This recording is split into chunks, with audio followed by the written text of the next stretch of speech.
What's up everyone, this is NyhlekDreams back with another video, and today we're going to be taking a look at the retro Sci-Fi spear from the new event llamas. I've actually really been enjoying these weapons so far and I've been really liking the way that they perform. But before we hop into the actual review, I want to take some time to bring some notice to a video that I watched yesterday, and that's from Death Grip. Any of you that are familiar with my videos or have been around and know who I am, you probably have heard of Death Grip as well, and he put a video out that's really helpful, really informational for new and seasoned players alike. It really goes over this new weapon set and the way that they perform and some good perks and benefits that they actually provide. So for any of you newer players, if you're having struggles with getting some weapons and, kind of knowing what actually really works, he does a really good explanation and gets some really good information out there for anyone that is not too familiar with the way that the game works. So if you are having a bit of a struggle with that, go take a look at the video. I will be putting a link to the video in the description. But with that being said, we can get into this spear review, and I've actually really been enjoying it so far due to the way that you can roll it. It's having a high melee weapon damage output,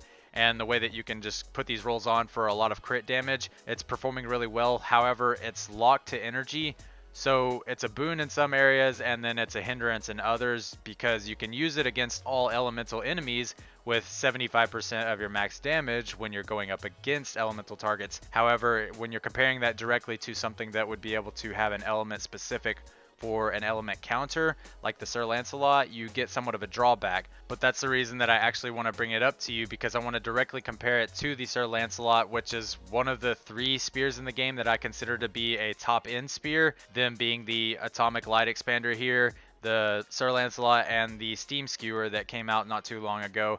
And I just want to take a look at these stats and compare them. As you can see, they're really close in damage, and the attack speed is a little better on the Sir Lancelot here. The impact is not anything noteworthy, it's about the same, but the crit chance is a little higher on the Sir Lancelot, as some would be able to notice. So with the crit chance being higher and the attack speed being quicker, you start to think that the Sir Lancelot would be better, and it is better in my opinion. However, in some areas you kind of get caught up with the ability to look at the 6 perk here on the Atomic Light Expander, and you could potentially end up putting more damage output due to the chance of luck based upon crit chance. And that's with the 6 perk here. This is the 6 perk that I would recommend to go for. You would be able to hit an enemy with the weapon and grant 6 critical rating for 5 seconds, and this can stack up to 5 times. Now, you'll be hitting some pretty hard diminishing returns with your crit chance here. However, I believe that you'll be able to boost past 53. If I had to guess, the crit rating would be somewhere in the high 50 range in comparison to this 53. So you would be around 60-ish crit rating with that extra 30 stacked up. But in the instance of going against element specific, that's where I believe that the Sir Lancelot is going to pull ahead, along with this attack speed, due to being able to make quicker attacks and stack up the hits faster. One thing that's notable about this is in the build you can see that the Lancelot has access to an extra 30% damage, and that is actually being factored in directly with this damage. So it's just barely better than the Atomic Light Expander when having an extra damage roll, and the Atomic Light Expander will just come very close in regards to this. And for your utility slot on the expander, you'll be able to put 40 armor, and you kind of get an even comparison there with the 6 perk from the Lancelot. Once you stack up to your 5 hits on the Lancelot, you're still at the 40 armor. However, you have to build up to that. So this is somewhat of a choose at your own expense kind of thing. If you feel as though the Lancelot is better, then you'll be missing out on some potential crit chance here. But it is my recommendation for the sense of being able to actually make it element specific. You can come out on top in the instances where you have that counter to the weaker element. But with those comparisons being made, we can go ahead and hop over to the hero loadout before we get into the gameplay, and I can show you the loadout that I am currently using. We're going to be using Deadly Blade Crash in the commander slot, and that is for the corrosive strikes. For spears, I find this to be the best DPS output due to being able to crit and then just let 87% of your melee weapon damage critical hits be applied for affliction over the next 3 seconds. So you get really high yield out of your affliction following up in those seconds because of the crit build. You'll be hitting really high crit numbers, and then the following stacks of affliction will be almost as though you're hitting just secondary hits at the same time of your primary basic attack chain. So this is just one of my favorite heroes in the game. I know a lot of people have their mixed reviews on what the best melee hero is in the game. I'm not going to claim a best melee hero, but I do personally believe that this is one of your highest DPS choice outputs that you could have in a melee commander slot. And then up next for the team perk, we've got Blast from the Past, which is mainly for a strong source of survivability. When you get to late game Twine, you're running into husks with higher health pools, and they also do higher damage to you, so this is mainly just to help you survive. As I always say, dead DPS is no DPS, so this build is designed to give you the most potential out of being able to use it through Twine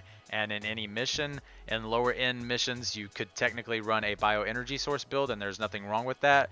This is mainly just designed to help you stay alive and keep being able to put DPS out so that you can keep killing husks. And this will be backed up by Saurian Hide in the support team to activate it, which is going to be using armor when your shield is depleted to be able to get a damage mitigation and just be able to take more damage from the husks. The next slot we have Assassination, which is just stacking melee weapon damage. Poking Holes in the next one for spear damage being increased by 25% against afflicted enemies. The weapon itself does not have affliction on it, but since Deadly Blade Crash applies affliction on melee weapon critical hits, you'll be able to take advantage of this and actually use this 25% damage against afflicted targets. And the next slot we have Going Coconuts, which is mainly going to be used for survivability and keeping your health topped up, and you also get a 16% damage bonus. This is mainly just becoming a staple in Blast from the Past team perk builds due to the ability to get scaling damage based upon your current health with many other heroes such as Saurian Claws, which is in our last slot, and this is just going to be even more damage on top of it, which this one adds 5.5% of your current health to melee weapon damage, so just a flat damage based upon the current health that you have. This is why you want Going Coconuts, and this is just really good synergy for being able to keep your health sustained and staying alive so that you can maintain your DPS output. But with that being said, we can go ahead and hop into some gameplay and see how this spear is performing with this build. So you'll notice in the gameplay that we're rolling with the God Squad, which is Samantha, DJF, Deathgrip, and myself, and we're all max power level going up against power level 160 husks. So we're getting a really great representation for how the spear is going to perform on average in some higher end Twine missions, and from what I can say, it's performing great. It's being able to put out high damage output with the expectancy of some slower time to kills due to the health pools that husks have with these Twine changes. And I really am enjoying how these Twine changes are allowing for a little bit more of a challenge due to the ability to slow down kills. And we've got multiple miss monsters that are coming in, mainly smashers being able to show a great representation of the DPS output. Normally with the spear, I've been noticing about 250 to lower end 300k hits, ranging more on the 250k average, that when you're hitting that, you'll be able to have Deadly Blade Crash applying affliction ticks for about 220, 230k for each tick after the initial hit. And that's all stacking on top of being able to consistently still hit your primary basic attack chain. So the way that this is just playing in and just being able to constantly keep these high 200, 250Ks and, you know, the occasional 300k damage hit, you're being able to see these smashers just consistently melt. And in the case of blasters, you can tag them a couple times and just actually step away and let your affliction ticks take the health off and just move to another target. Say another smasher comes up, you just tag a blaster, or, you know, even if you just got multiple smashers coming in, you can kind of manage a little better by not having to consistently stay on one single target. And so this spear is actually getting that ability to be able to just provide a higher damage output because of the rolls that you are able to get on it. There aren't many spears in the game. Up until recent, they've been allowing for, you know, some greater perk rolls for allowing for more crit damage, and we're really seeing the benefits from these other builds like Deadly Blade Crash coming out with some higher end melee weapons that weren't available in the game prior to recent hero rework activities and all the stuff coming with these hero rework changes. And I've really been enjoying these melee weapons. The Atomic Light Expander is doing very well considering that it's locked to energy. In the past, I have not cared so much for weapons that are locked to energy due to wanting to try and have an element specific weapon and being able to take as much advantage of my full damage capability as possible and not having any damage mitigated due to having an element's roll that is not the correct one going against its counter element. And with the Atomic Light Expander being able to put out these high damage numbers in comparison to an element specific weapon where it's locked to energy, and it's saying a lot about this weapon set that these weapons are coming in locked and being, you know, kind of shut down in performance due to not having a full damage capability being locked to energy, but they're still having very great damage output.